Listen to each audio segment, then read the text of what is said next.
My real name is Katar Hol, but you can call me Hawkman. Comics, Comics, comics, comics, comics, comics, Boneless Comics Podcast. Boneless Comics Podcast. Comics. I'm Joe Getcho, And I'm Mike White. and this is a special video episode of the podcast We Like Comics Because They Have No Bones. Yeah, thanks everybody for joining. If this is your first time listening, as our name suggests, we are a comic book podcast that celebrates all things DC, Marvel, Image, Dark Horse, IDW, and more. Each episode, we're going to pick a comic book or comic-related show and movie and review it, taking you on an exciting adventure to learn more. This is also a clean show, so we're going to try and keep it PG-13 as possible. Sometimes the subject matter may get a little more adult, but I think our conversation will pretty well stay at that level. Yeah. So if you want to find us on social media, you can go to @Boneless Comics Podcast on Instagram, Facebook, and TikTok, and Boneless Comics 1 on Twitter. Yes, indeedy. You can also check out our YouTube channel at tinyurl.com/boneless comics podcast, which has an after show of each episode where we continue the discussion. Episodes of my Spidey Joe's one shots, where I take you through a 10-minute or less tour of some really interesting Spider-Man related storylines, and where we have all kinds of bonus music, trailers, and more, all related to this podcast. Yeah, so today we're going to be covering Hawkman Awakening, published by DC Comics in 2018, written by Robert Venditti and penciled by Bryan Hitch. While we won't be specifically covering it in as much detail, our discussion today will also include events from Hawkman Deathbringer, which is the conclusion to the story set up by Awakening. Our discussion may also dive into events from his media appearances, including Smallville, the CW Arrowverse, Justice League Unlimited, DC Superhero Girls, and more. Yeah, there's a lot of Hawkman out there. There is. There is.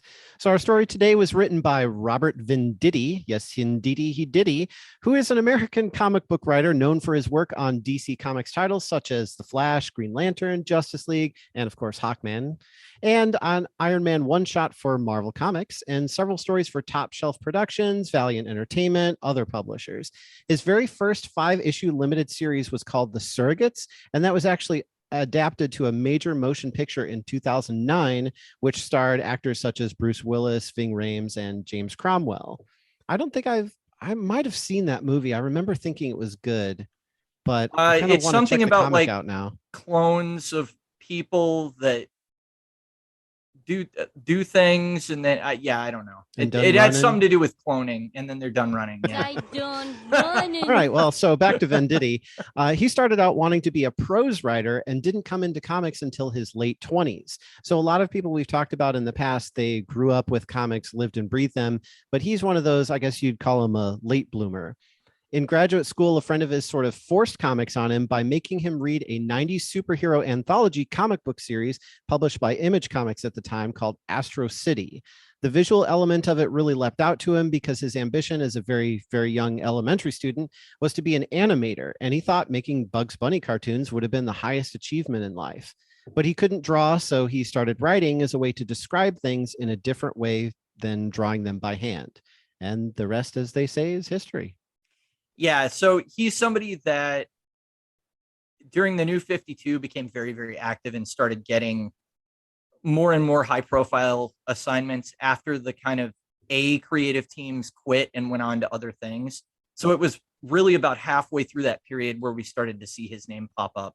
But he and co-writer Van Jensen worked on the Green Lantern titles together, and also the Flash, and I've read some of those runs. So that was where I first became aware of him. But it wasn't until this series that I really started to think of him as like a powerhouse writer, like somebody to really take note of. So, but anyway, this was penciled by Bryan Hitch, and he is somebody that has done a lot of work in the comic book medium, starting actually at age 17 with a job for Marvel UK. So I guess they had their own imprint, back when Hitch got started. And he is British, so it makes sense that he would get started there. But he says that his love for comics has always existed. and describes his passion for the medium like a drug addiction. According to Hitch, when he was a child, there was a theater next door to the newsstand, so he could watch a Christopher Reeve Superman movie, then go next door and buy a comic book from his dealer. So, Wow. yeah, that's what he said. His early work at Marvel UK had him working on various projects, most notably the character of Death's Head and a short stint on Sensational She-Hulk. And then after that was shuttered, he became more of like a freelance penciler, working for both DC and Valiant for short stints. It was during the 90s that his fame really exploded, though, as he was given a series of high-profile jobs at Wildstorm, DC, and Marvel that included working with big-name creators like Mark Waid, Warren Ellis, and Mark Millar, the latter which launched him to superstardom with his book, The Ultimates.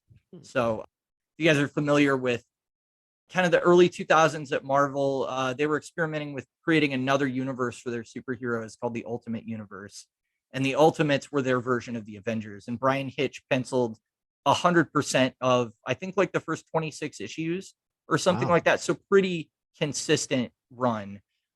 However, during his time on the Ultimates, he became infamous for his lateness on turning in pages due to his high level of detailing and focus on precise anatomy. Nonetheless, this led him to more collaborations with Mark Millar, most notably on the Ultimates 2 and Fantastic Four. So I do remember a little bit of like a personal story about this. I remember when the Ultimates was coming out and I was trying to read it issue by issue, and I would go to the comic book store to pick up my, whatever my pull bag was. And the Ultimates was the book that I was always like, it might be there, it might not. We don't know what's going to happen. I could wait 3 months between issues. It could be there 1 month apart. But I guess that was because Hitch was so late. So I guess he did have 2 children and like move twice and do a whole bunch of stuff during that period. So there was actually good reason for it, but he's kind of chronically late. That's just kind of his thing. So, well, and the comic book deadlines are no easy task. I'm sure they were almost as bad as they are now, but it seems like they just, work these people like constant, like output, go. Yeah, it's not, I think they say the average is 5 weeks to complete 22 pages, which is a normal issue length.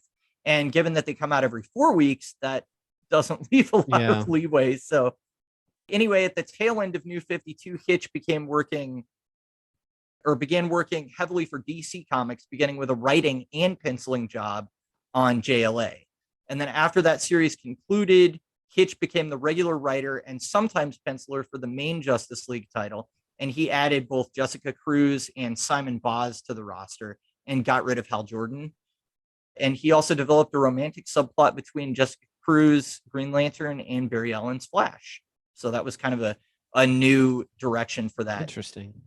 He's also pretty well known for his concept work in TV and movies, most notably Star Trek 2009, where he worked with director J.J. Abrams. Yeah, so I looked that up a little bit because I was kind of interested to see, what else he had done in sort of the media realm. And so he actually contributed to the final shape of the starship that's piloted by Spock in that movie, which they later named the Jellyfish. And he took inspiration from a gyroscope to create this shape. And then he was also involved with the 2005 relaunch of the Doctor Who series, specifically into the design of the TARDIS interior set, which was really awesome because it was like sort of this like, sort of new age grungy, but also had those like little circle dot things that were like all over the interior and like classic Doctor Who. So it seems like he's really good at like paying homage to things and then also taking inspiration from other sources in his work. So you can kind of see that in Hawkman Awakening. Like I really enjoyed this art style a lot. It's very detailed, but it's not like completely like live action. It's sort of like a realism meets animation and becomes its sort of own reality in between the two, where it's not too realistic, but not too cartoony. And I think it fits with this more serious tone of the Hawkman storyline, where he's there is a lot of fighting that happens, and there are these great 2-page spreads later, but most of the issues are all about him being an archaeologist and gathering information and going through his whole journey. And I think the art in this book really speaks to that and complements it well. Yeah, he has a really good grasp on anatomy, and he details stuff quite a bit. Like, you'll see stubble on chins, and and like even arm hairs and stuff like that being rendered, but he doesn't go way overboard. Like sometimes Jim Lee is accused of just cross-hatching the heck out of everything that he does, which is, I think, a fair criticism of his work. He does a lot of cross-hatching. And I think Hitch is kind of like a little more subdued version of that. But his characters and facial expressions and everything look very realistic and believable. Nothing stands out as being like too over the top. Even when you're seeing, thousands of winged warriors fighting him or something, it all looks believable. And as sort of overblown and comic booky as it is, it still kind of feels grounded and real in a way. And so I really enjoyed it as well. I'm a big fan of Hitch's work. So yeah. So I guess we should get into the story a little bit. Hawkman was created by Gardner Fox and Dennis Neville. And his first appearance was in January of 1940 in Flash Comics #1, which was published by All American Publications. So this would have preceded DC, I would assume. It should be noted that he's been through many reinventions through the years, but we're going to save that for the after show because there's actually so much of it that it could take over this whole podcast. So yeah, I'm actually looking forward to the after show on this one because the story that I'm familiar with for Hawkman is really in this story, like on Justice League Unlimited and everywhere else, it's really been this kind of version. So it'll be interesting to hear, the different reinventions that he's gone through through the years. And it's kind of funny too, because like the character is reincarnating and being reborn. And so that's kind of what's happening with the character in comic books as well, as he's sort of being reborn into different, iterations and different storylines. So, but in the story we're talking about today, Katar Hol is an archaeologist, also known as Hawkman, who is a resurrected winged warrior who's lived 1,000 lifetimes. Hawkman finds himself embroiled in a long-standing mission to discover the true purpose of his many reincarnations, meeting up with past and future reincarnations from different timelines and planets, which are basically callbacks to all the different versions of Hawkman in the DCU, some original ones thrown in there as well. He gets a clue from each reincarnation that helps him piece together an ancient prophecy about the end of our world, the end of Earth, from a devastating force known as the Deathbringers. So we chose to focus on Awakening as sort of the focus of this podcast, but we can't really not go into the story after this because Awakening is really only the first half, and all the questions and those are answered. The events, everything's concluded in the second volume, which is called Deathbringer, so makes sense. So we kind of have to talk about both together, but we're going to focus most of our discussion on the first half. Right. Hawkman, what are you doing here? I guess I was wondering if you had really encountered him a whole lot outside of this comic beforehand. I know you've seen Legends of Tomorrow. Is that really the biggest place that you had seen Katar Hol or Katar Hol before? No, it was really in Justice League Unlimited from the 90s. Yeah. So in animation, they did a pretty good job of going through his story, although it was kind of the 90s drama version, but it was limited to Earth. So he was being reborn over and over, but it was on Earth. And I think there's an episode where they actually have like a Thanagarian version of Hawkman, but he's like a different person. It's not a reincarnation. And then it gets a little convoluted. And I think that's where you get all the different reinventions of the character over the years kind of contradicting with each other. But I think most of my superhero knowledge on the DC side comes from like Justice League Unlimited, Batman the Animated Series, Superman, all those shows in the 90s. So I remember there being like a one-off episode of Justice League Unlimited where maybe they went into the reincarnating stuff, but I do remember it was towards the end of maybe the first Justice League series. They did like a 3-parter where the Thanagarian attack fleet comes to Earth or something, and Hawkgirl has to choose to go with them or protect Earth. And I think Hawkman was with them. I don't recall exactly, but I think it was Katar Hol in that. It wasn't Katar Hol, which for everybody out there, there's basically 2 versions that have existed for most of continuity. There's the archaeologist that reincarnates, and he's from ancient Egypt.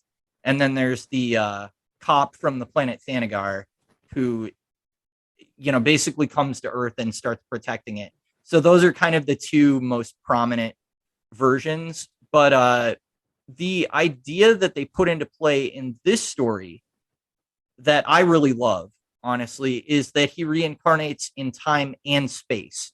And also that the reincarnations are not linear. So he can reincarnate in the past, in the future, on a different planet, on Earth. And it's not like a straight line through his timeline. So that is really smart, because what that means is there's no version of Hawkman that can't coexist with another one now. And they can cross into each other's timelines.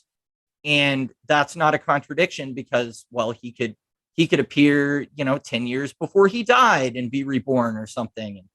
And he can be reborn on Krypton. He can be reborn on, Thanagar. And so the Earth and the Thanagarian versions basically coexist. And honestly, one of the reasons I wanted to do this story is because this, to me, is the best way to approach this character. And it's amazing that no one thought of this before, because there's always been this problem in DC of like, well, what's the canon version of Hawkman? What is he now? Is he a space cop, or is he an archaeologist and museum curator? Is it the reincarnating one or the alien one? And this story is basically like, it all counts. It's all in continuity. Nothing that anybody wrote contradicts anybody else. And I think that was a really elegant way to solve that problem. Mm-hmm. So I don't know. Yeah, I don't know that there's a whole lot of stories out there. Like, my example of this kind of thing has always been Doctor Who, because it works well in media, because now you can have different actors play literally the same character, but because it's a little bit different, they can also put their own spin on it, and it's okay. It's all canon. And they can do sort of the same thing as like cross their timelines. There's been various, like the Three Doctors and so on, where they've sort of met each other, and he's continually being reborn, but his is more, I guess when he's being reborn, it's more of in a linear fashion, although he can, go back and meet his other selves. But the thing I like about this story the most is really more in the Deathbringer side, but how they have a reason for why this is all happening to him, because it's not some just sort of willy-nilly thing. It's not some just like random event that just keeps happening to him, but he actually discovers that there's a purpose behind it, and it's really his own fault. Yeah, it is. So that don't do it, Carter. That's one reason why we're going to have to bring the last 6 issues into this, really, because you can't really get to the character development or the understanding of why he's reincarnating without discussing Deathbringer. But I for one, I really enjoyed.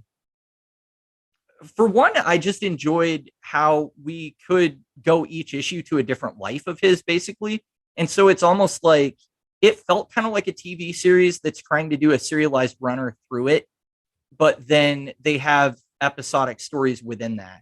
That's kind of how this comic book series feels, at least for the first half, when you go from one life to another, and he's basically jumping through time to meet his past selves, and he gets a clue from each one that leads him to the next step of the way to figuring out why he's reincarnating. So I don't know. I thought that was cool. Yeah, it really gives you a lot of options, and it was neat to see some of the different versions, like the one from Krypton, especially, although his timing was really poor of when he was born on that world. But he also, was, I think, instrumental in saving a lot of the Krypton knowledge, and then also, obviously giving clues to the Hawkman that we're seeing in this story, Katar Hol. But it's really interesting to see all the different versions, and you can literally just pick any planet that maybe we've heard of this race once, and now there's a version of Hawkman there, and there's a version of Hawkman here, and he almost becomes his own sort of like Hawkman core. And I think it really pays off in Deathbringer, because you get to see all of them together, all in one place, and like he has his own army of himself, of all his different versions, and it's like, it's really cool. Like this would make a great, like, either feature film or, something like that, that's its own universe and stands alone, but it's also like a multiverse almost, because there are different alternate versions of him, but they're all from the same universe. Yeah, it's definitely cool to see like Wild West Nighthawk like fighting alongside a giant monster version of him, and all of this. I mean, that's the kind of crazy stuff that you go to comic books for. So. Yeah, I really, really enjoyed that a lot. So out of all these different alternate versions, so and they're all like play on words of like Carter Hall is our version, but there's also Khufu Qatar from Egypt. There's Katar Hol from Thanagar. There's Katar Ol from Krypton, and there's Katar Hol from Ran. And I'm trying to say them differently. They're spelled very differently. A lot of them are with K's, and you know, some of them have H's, some don't. Some of them have hyphens, so they're all spelled differently. So when you're reading them in the comics, you really get a sense that, you know, it's the same name, but it's just in a different like language or different time period. But getting back to my question, what was your favorite like alternate version of him? So it's interesting because I wouldn't have picked this originally, but I've like since reading this whole run, I got more into Hawkman, and then I kind of went back and read more of his history. And so this time I have nostalgic feelings for certain eras because now I've gone back and read some of the earlier stuff. So I really liked the Space Cop version, honestly, because there's like about a 4-year run called Hawkworld from the 90s, and it's by John Ostrander, who also he kind of did the version of the Suicide Squad that we saw in the movie James Gunn just did. He's kind of a well-known like 80s writer, but he did a whole just series of Hawkman books in the 90s. And that's where we had the Space Cop version where he comes to Earth and Shira is with him. She's more of like the bloodlust. We should just kill the criminals and all this stuff. He tries to more integrate into the planet and figure out what's going on there and understand their politics and the idea of like the Constitution speaks to him and is interesting because on their planet, they basically have a military police state. And so this is like a completely different environment for him to have a government that's, you know, supposedly run by the people. And so they end up in Chicago. They're actually looking for a shape-shifting alien called Bith Rock, who had Katar Hol kill his own father in an accident. And so that's why they're on Earth. But they end up sort of integrating into Chicago PD, which is really weird. I know. Do they get to keep their maces? Yeah, they get to keep their maces.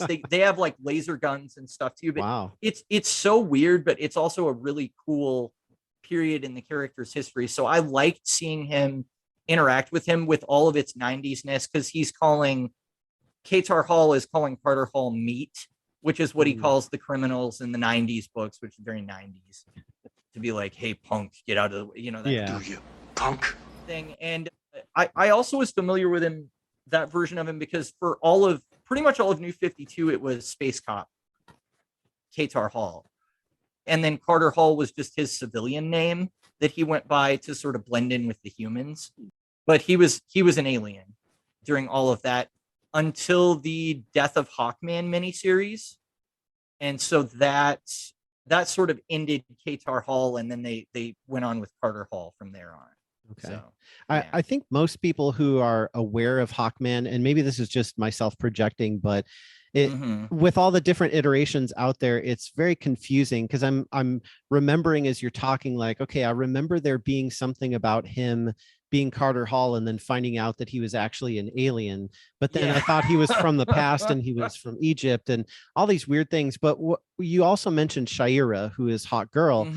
And I remember more about her, not necessarily, I guess I should say more information, but more, I remember seeing her more. She's very aggressive, hit first, ask questions later, you know, very vocal and that sort of thing. And I remember thinking that she was a really cool character because, you know, she was just so like aggressive and out there, and it was, you know, it was funny. And then I remember Hawkman being this like boring, you know, guy who's always just like, well, you know, I was born in ancient Egypt and, you know, I reincarnate in Tyra. We are actually the reincarnations of Khufu and what's her? It's like Chai-Ara or something like that. It's a Chai-Ara or something. It's hyphenated, I think. Yeah. And so, and even like on Legends of Tomorrow and everything, Hawkman always seemed like the background character. It's like, oh, we have Hawk Girl, she's really cool, and yeah, there's this other guy named Hawkman. So it was fun to read this and actually like be excited about Hawkman for once, and also be able to follow the story straight through. Like, this is one where it makes a lot of sense when they put it all together. It sounds weird with all the reincarnations and stuff, but the story does a good job of taking you through it one step at a time. And I think that really helps to explain the story. And it was fun for me to read, to be able to understand Hawkman a little bit more, at least this version. Yeah, for sure. I mean, I think, and I really think the point of this version is to canonize pretty much all versions of him. So that there's no writer or no run that you're like, well, that doesn't exist anymore. It's like, well, it totally can, because he can reincarnate into, any planet, any time. It's destiny. Yeah. So that I think is just a very elegant solution. One of the other really fun homages that they did to the past was he teams up with the Atom for a couple of issues, which that's cool, because I'm sure you've seen Ray Palmer on Legends of Tomorrow, because he was on a lot of that show, but you probably haven't read a whole lot of comics with him, I would assume. Yeah. And it's kind of nice to have Carter be the archaeology expert, but then have this scientist guy with him, and they're kind of doing their nerd thing together and trying to figure out, okay, how does this logistically work? How can I meet my past selves and coexist in the same time and all that? And I don't know. It was fun to see that. Hawkman and the Atom literally had a book called Hawkman and the Atom for a while. Like, I don't know, like back in the 70s or 80s sometimes. So they're kind of like superhero best buds. So it was cool that they brought him in and showed a little bit of that. So, yeah, it was kind of weird with the Atom stuff. Like it didn't necessarily fit with everything else that he was doing, but it was also him traveling around, going to these different places to get information. So I think the book received some criticism about the Atom issue, but oh, really? It's funny. So my story with this is I knew that we were going to talk about Awakening. And so I was reading that, and I was going to not go into Deathbringer and make sure I had like a little space in between. So what ended up happening was I was, quite honestly, the first couple issues were a little dry getting into it. And I felt that familiar, like, okay, Hawkman's kind of boring, whatever. Right. But when I got to the Atom issue, that's where it actually picked up for me. And I was like, okay, this is getting interesting. Like there's actually a mystery here that needs to be solved. And there's a lot of things going on, and we're starting to get somewhere with it. So I totally like stopped paying attention to what issue I was on. And I read, I think issue 6 and 7. And then it was at that point where I saw next issue 7 or issue 8, because I'm reading it digitally in the app. And so I saw next issue and I went, oh, I read way too far, because I actually like after the Atom issue, I really started to get into the story. And I was like, okay, I want to know what happens now. I want to keep reading this. And then I realized that actually carried me through. So if you decide to read this, the first couple issues were a little dry for me, but once I got into it, I was into it, through the end, like the conclusion and everything, like everything wraps up and it makes sense and it all fits together, and you get the answers to the questions that he's asking at the beginning. Yeah. So really, you pretty much get the tease of Edom, who was Of all the criminals I've fought on, Katar's, he's the most reckless and elusive. Katar being the first Hawkman in this story. Katar's sort of lower ranking lieutenant or whatever. You really get the first scene of him and the Deathbringers at the end of issue 6. So that's when they really start to pepper in like, okay, this is going somewhere really bad. Yeah. And we've got to figure it out. He does go to one thing I didn't notice my first read through is that I think almost everything that happens between issue like 2 and 6 or 7 or so is all Hawkman being in this weird time shift thing where he leaves from Madame Xanadu's office. She's like a fortune teller, because there's an issue where suddenly he comes out of it and I was like, oh yeah, that's where he was. He was in London and then he's just time shifted through all these issues. So that was kind of cool for him to pick back up there. And then it's like, boom, the threat is here. And that's when it really picks up, because the Deathbringers are coming to Earth and he's going to have to stop them. So, I mean, spoilers for the second trade, but essentially what's going on is Katar, the first Hawkman, was part of this organization called the Deathbringers. He was actually their lead general. And he was leading a campaign of terror through the entire galaxy where they're feeding some entity lives and souls of people. So they're just going around like murdering and capturing and sacrificing people to this basically this creature that their cult worships. And so the Deathbringers are feared all throughout the galaxy, and this is like millions of years ago. Well, Katar starts to have doubts about the campaign. And he starts to see, actually, this isn't revealed in the story, but he starts to see a Shayera, or a version of her with red hair appearing to him on the battlefield. And she's like, "Why aren't you happy, warrior?" And, he starts to question the campaign and all the murdering. And whereas his lieutenant Edom is like completely devoted to this. So ultimately what happens is Edom kills Katar when Katar tries to stop sacrificing people. But at that point, he's given the choice: you can be reborn and you'll be reincarnated until you've saved as many people as you killed, or you can just allow yourself to die. And at first he's like, well, the world would be better without me in it. But he makes the decision to go back and try and redeem himself. And so that is a really cool mission for him to have, where it's like, he's not just trying to save people because he's an alien from space and he's a cop, or because he's a superhero or whatever. Like, it's personal. Like, he needs to redeem himself. And he's got blood in his ledger, like Black Widow said in Avengers. And so I got red in my ledger. This really becomes a personal mission for him to save as many people as possible and sort of make up for the evils that he did in his past. So I don't know. You really can't read it without reading Deathbringer, because that's where all of that comes out and is explained. And I mean, it haunts him. So, he's got to find a way to fix this. So ultimately that's where his character arc comes in. My headphones keep falling out. I'm sorry. Your ledger is dripping. Yeah. And it's really satisfying, because again, that makes him a lot less boring, where he's not just a generic guy with a mace now. He's got a mission. Yeah. So. Gives him something to drive him forward or backward, or, somewhere else in time, to sort of make up for the mistakes of the past, sort of like working for Galactus and having to herald in all these people, instead of eating planets, they're eating the people from the planets. So he has to feed them all to them. And it's crazy. Like the panels that they show of, all these nondescript people like being dragged into this like volcano thing to feed these Deathbringer creatures. Like it's bad. And no wonder, he wants to and has to make up for all of this. But it's interesting that, I don't think we get the answers to why he developed a conscience in the first place. Like, what was it that tipped him off that, hey, you know what, maybe this isn't such a good thing to do. If it was the appearance of that woman, I guess that sort of like starts off slowly and starts to like, she appears more often on many different worlds. And, he keeps asking her, like, who are you? Why are you here? Why are you bothering me? And she just like keeps showing up, and there's like multiple worlds. So I think this happens over like a big span of time. And finally he's just like, what do you want from me? So, but I think before we continue the discussion, we should probably take a quick break, and then we'll be right back with you. All right. I know the truth. We're the reincarnations of Katar and Katar Hol. You'll see the truth. Eventually. It's destiny. We like Comics? because they have no home.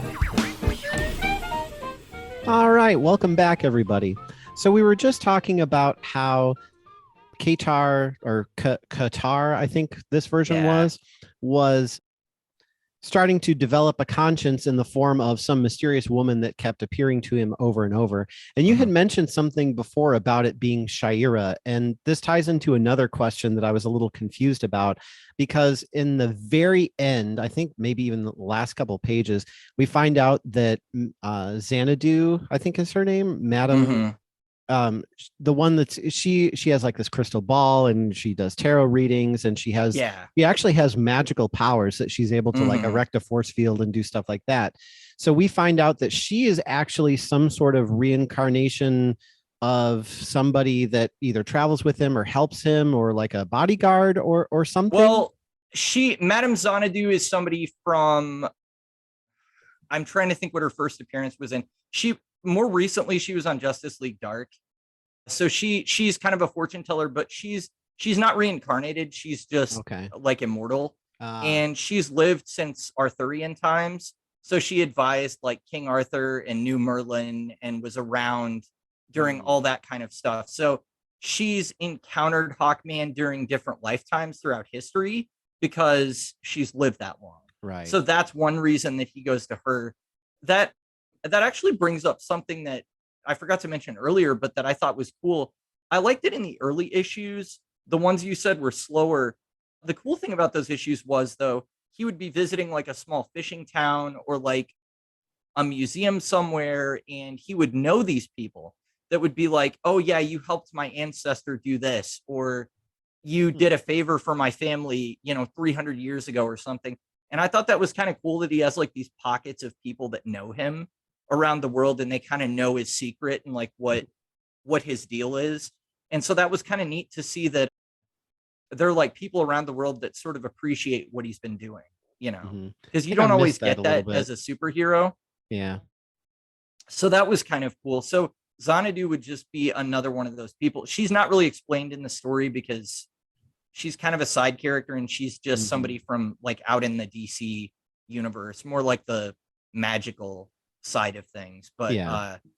Because like, to me, when I was reading the story at the end and I was trying to piece all this stuff together, I thought that she was the person who was appearing to him when he was Katar, but you're saying it was Shayera. It was Shayera. So she also reincarnates and travels through time, but they don't get into that until later. Okay. There are some really cool issues later. There's one that's just a one-off that was a fill-in while they were trying to figure out what penciler to get as a regular penciler, where they have him and her fighting on opposite sides of a war on an alien planet. And then they realize who each other are, and they're both generals of the opposing armies. And so they have to like figure out how to reconcile those two groups, basically. Once they realize, like, wait, I think I know you. And she's like, oh, I think I know you too. And so that whole thing starts going on. So that's kind of a cool thing that they do right after. But you start to see more and more of her. And it's interesting that she would be somebody to represent his conscience, because she is way more aggressive than he is. You're right. Like we'll see her in combat later, especially in the last half of the series. And yeah, she's really violent. So it's if the roles were reversed, like if she was the one that was leading, the Deathbringer army to bring all these souls, like, not that she's an evil person, but right. I don't know, the conquest and the battle might be more interesting to her. So if the roles were reversed and he was appearing to her saying, hey, what are you doing? You should stop. I don't know if that would have worked as well. Yeah, I don't know. I mean, and I think that's what has to be Hawkman. You always were good with that thing. Just hit him! Right. The climax of the story. So you had something in the notes about, were the Deathbringers threatening enough, or were they too easily dispatched? I'm not sure which way you're leaning on that. I think, yes, they were plenty threatening because they don't get to the point where they're threatening the whole world, because they get contained before that happens. But they do have 3 giant world destroying robots that are going to raise the entire planet. And then they have an army of like 300,000 wingmen or something that come down to attack Hawkman. And that's when he, and we do get to the point within, I think it takes like 3 issues for the whole battle to play out, which is, to me, enough time to have the climax, for sure. That's enough like action shots and sort of cinematic double page spreads. But the cool thing was Hawkman couldn't have done it alone. And so what he did was he was able to summon all the other versions of himself from other timelines to that moment to all fight the Deathbringers at once. And that was epic. Yeah. That was really cool. And I did not see that coming either. That was a good surprise. And so, like, with my notes, I was kind of just trying to gauge, how you felt about it. But like, for me, I thought it was really well paced, and it was a really nice kind of balance from the first 3 issues, which were more just about him discovering and finding and narrating. And then the last 3 issues of the series are, all the fighting and everything going on. And the Deathbringers, like, they're definitely threatening, and they're on the cusp of destroying the world. And so you have these like epic battles, and it's not just like one epic battle. It's one where like it's Hawkman versus the entire Deathbringer army. And then when it seems like Hawkman's about to fail, that's when all of his other versions come in and they help him and they all fight together. But then it sort of ends up being going back to Hawkman. It's really him versus his like general guy that he was with, sort of on a one-on-one. Like, I need to take him out so that I can be the leader, sort of the like necromonger, keep what you kill type thing, where you know, if you defeat the leader, or like a Klingon, you know, you kill the captain, then you get to be the new captain, great promotion, you know, that kind of thing. So man, what are the odds? I just watched Chronicles of Riddick again like 2 or 3 weeks ago. Like, really? That's crazy. Oh. Yeah, I had a friend that hadn't seen it. He'd only seen Pitch Black, and he was like, I want to see Chronicles of Riddick, so we went and watched that. That's funny that you would bring that up, because I didn't even make that connection. But yeah, I do like, I like how it's a huge battle, but it also comes down to like his personal choice as well. And he finds out that Edom, his lieutenant, I think that's how you say it. The other way to say it would not be appropriate for this podcast. So PG-13. Exactly. He finds out that he also cannot be killed. And so what Hawkman ends up doing is just like breaking all of his bones, basically, so that he can't, you know, like he smashes his head in, and he like breaks one of his legs, and he does all this crazy stuff to him, because he's like, oh, so I can't kill you, so I guess I have to find another way around this. And he just cripples him, and then they lock him up in what looks like an Argus facility, you know. But it's interesting, because I do feel like Katar Hol, even up at the end, never loses that piece of him that's like, look, you're powerful, you can join me and help work off the sort of Deathbringer debt, you know. And so he's still trying to win him over based on this friendship from like millennia ago, you know.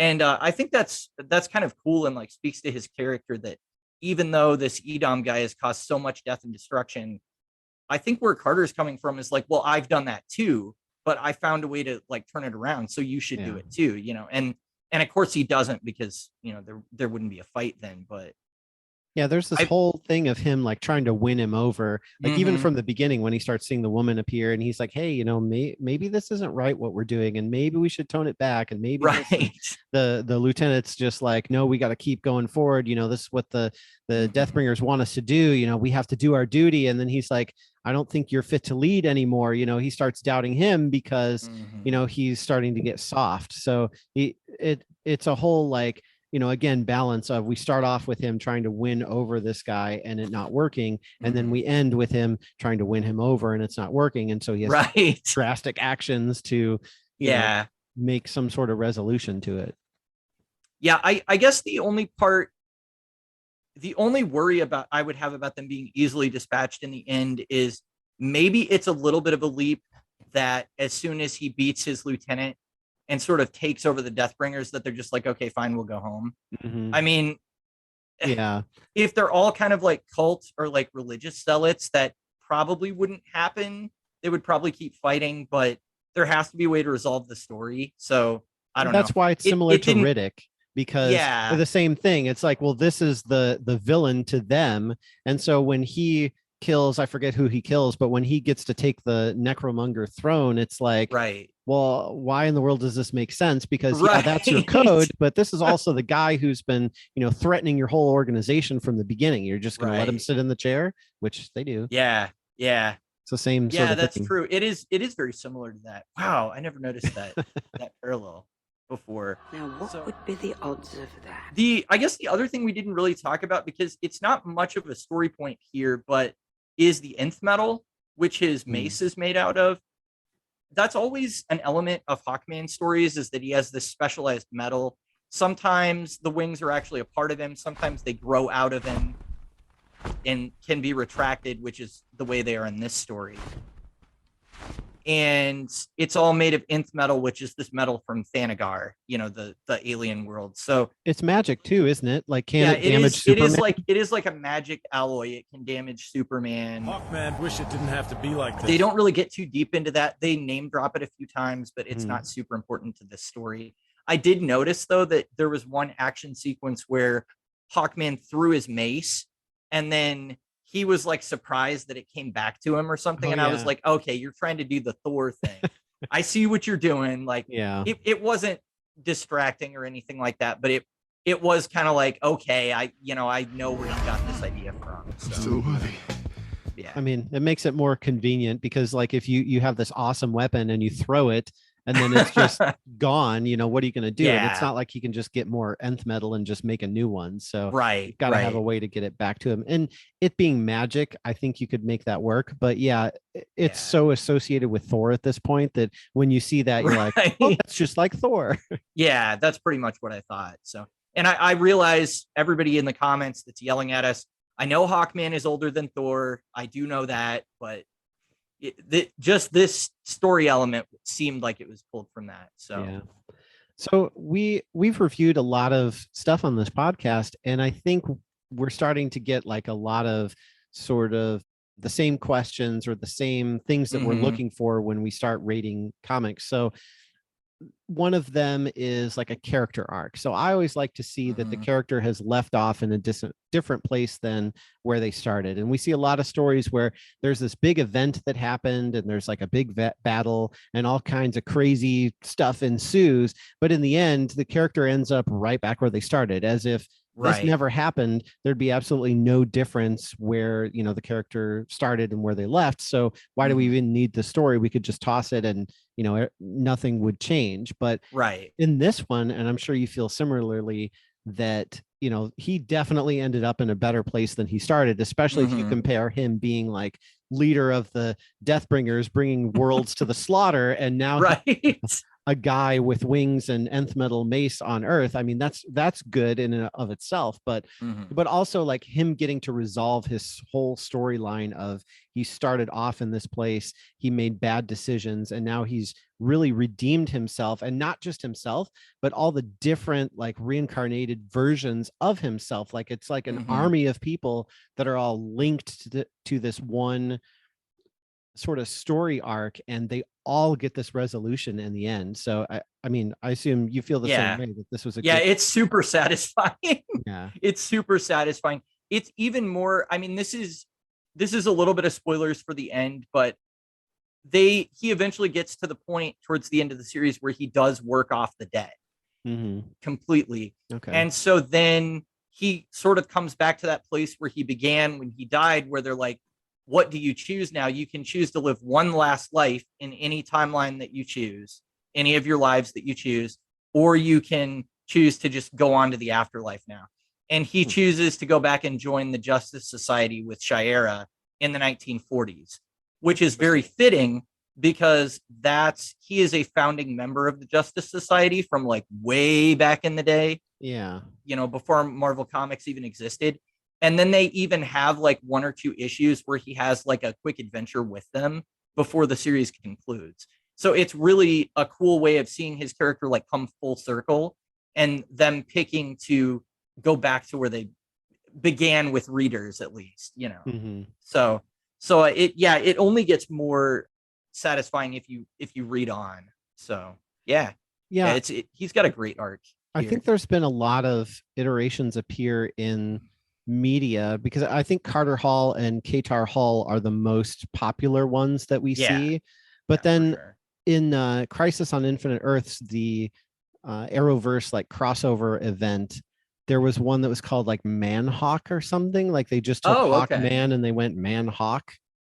It was like an alternate universe or something, or maybe that was something that was animated. I can't remember. But there's a Warhawk on the Justice League in Batman Beyond as well, and he's like I think he's the son of John Stewart and Shira, which would make sense for the DC universe, or the DC animated universe. Warhawk. But yeah, he's like the Hawkman that's on the Justice League in the future. So I know they did stuff with that.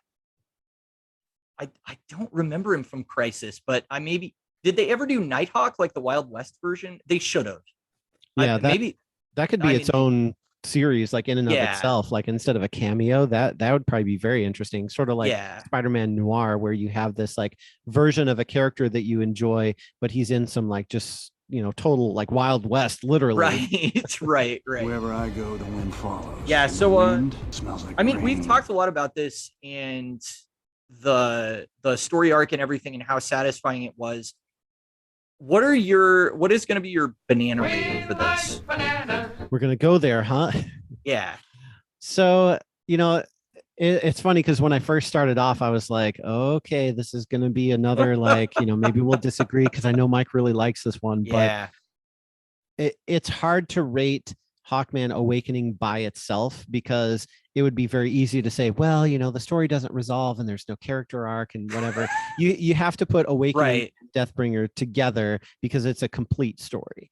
So if I were to rate the complete story, I would give it a 4 out of 5. Like it's solid. There's character growth. The characters are interesting. The art is really good. It's got a clear like direction. It's very easy to follow. There's also some extra tidbits where if you're a DC fan, you've read a lot of comics, like you were saying, these little things popped out at you that you were familiar with.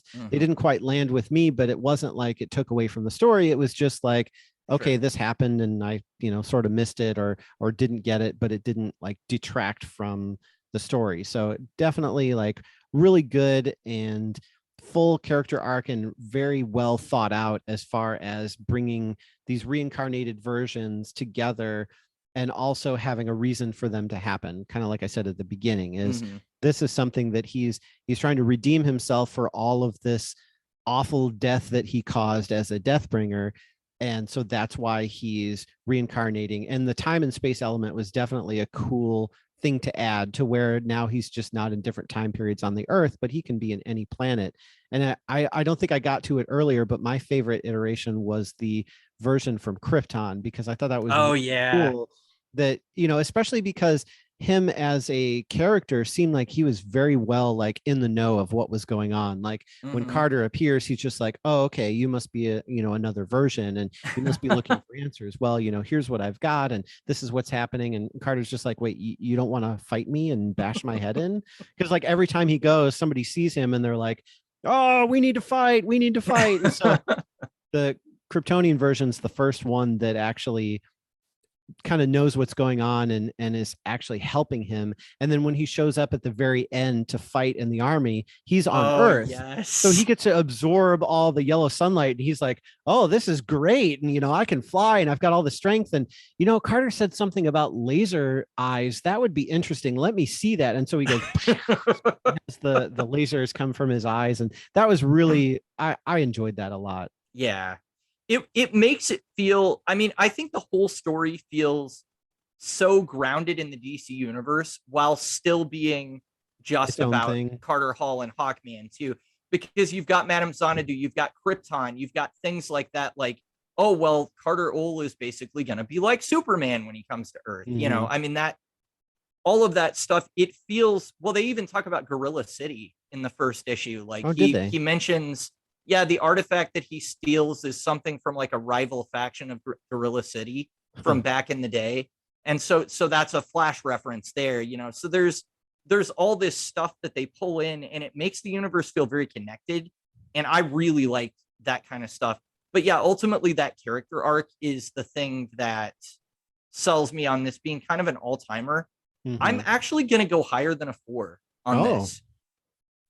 The reason is because as I've read more of his history and realized just how confusing it is, this book is basically a game changer for like all of it. Once you've read this, it frees you up to go up and read any Hawkman story. And it doesn't matter if it doesn't feel like it lines up because you can just explain it by, well, he reincarnates in time and space. So I think 4.5 is where I'm going to go. I don't think this is quite 5 material, but for this character, this is like an all-time story, and this is probably the best run that I've ever read for Hawkman. So yeah, I'm gonna say 4.5 bananas for this one. All right.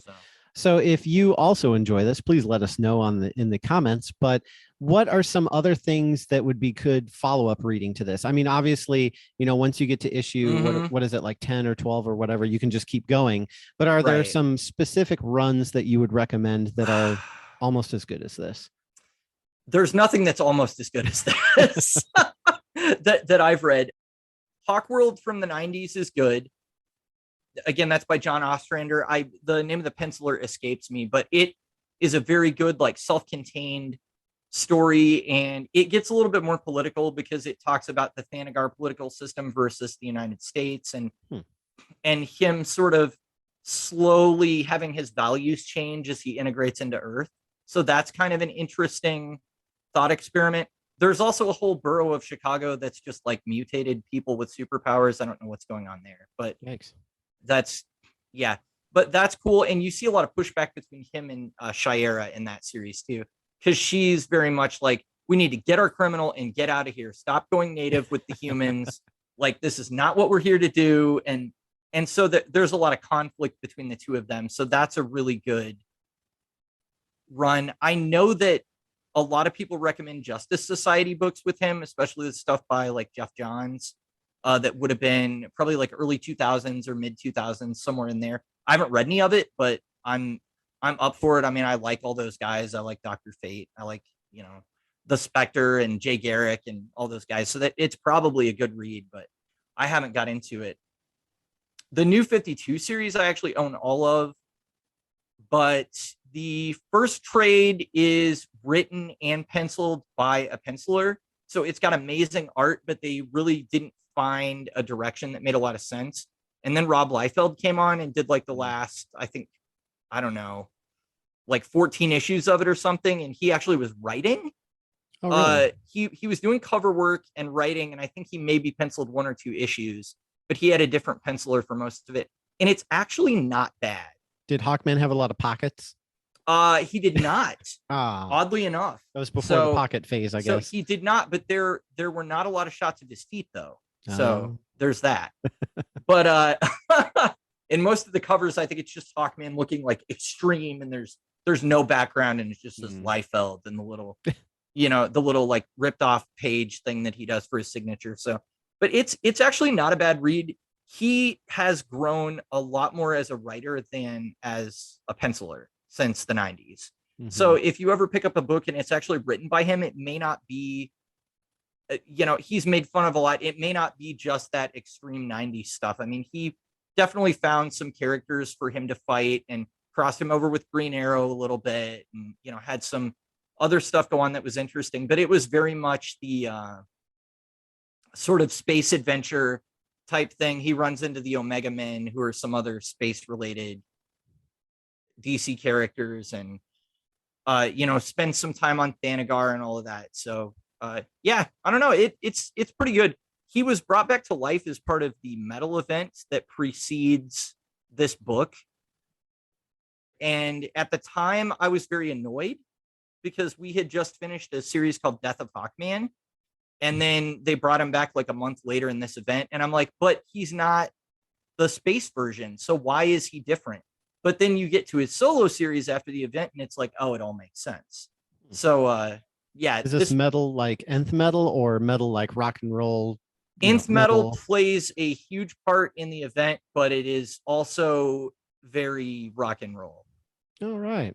So it's written by Scott Snyder. So all of the craziness that you saw in Batman Last Night on Earth is on full display. All right. Yeah. So I mean, that's it is what it is. The giant monster version of Hawkman comes from that story. So okay. Yeah, I was wondering about that and like what kind of crazy other versions that we could see. Like when you mentioned Gorilla City, I was like, ooh, a Hawkman gorilla. That'd be cool. That version reincarnated as what is it? He's like at the World Forge where he forges worlds for the multiverse or something. Oh, like incredibly powerful. So when that one showed up at the end of the comic, I was like, oh my gosh, like that's the Deathbringers are screwed. But there's a whole thing in that event where they had to contact Hawkman, and it was kind of like a linchpin of the event. So yeah. All right. But anyway, 4.5 for me, 4 for you. And what are we going to be doing next time? Next time on We Like Comics Because They Have No Bones, tune in for a discussion of Red Lantern's Blood Brothers, which covers Red Lanterns number 21 through 26 and Green Lantern Annual number 2 by Charles Soule and Alessandro Vitti.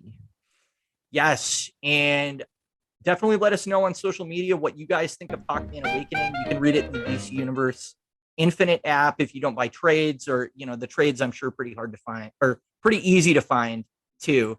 So let us know on social media what you thought. Again, Boneless Comics Podcast on Instagram, Facebook, and TikTok, and Boneless Comics 1 on Twitter. Yeah, if you enjoyed this episode, you'd like to help support the podcast, please subscribe, leave a rating and review.